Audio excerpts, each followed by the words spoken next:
عمركم جوهرة ثمينة. هذا العمر اللي يمر عليكم جوهرة، وهو كله ايش كم يوم وش كم نفس وش كم ساعة. لا تضيعوها باللهو واللعب بس، ترى هي غالب عليها اللعب واللهو. اخذوا الجانب الجاد من الحياة، الجانب الجاد من الحياة اللي يخلدكم، لان انت اللهو واللعب ما يخلدك. شنو اللي يخلدك؟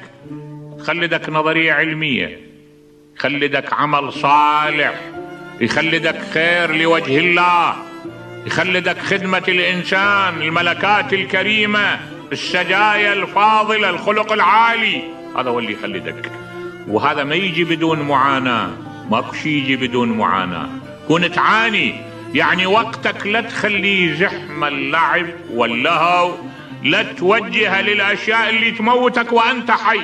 هذا يموتك وأنت حي، هذا يجمد تطلعاتك، يجمد فكرك، يجمد أخلاقك، يجمد عبقريتك ونبوغك.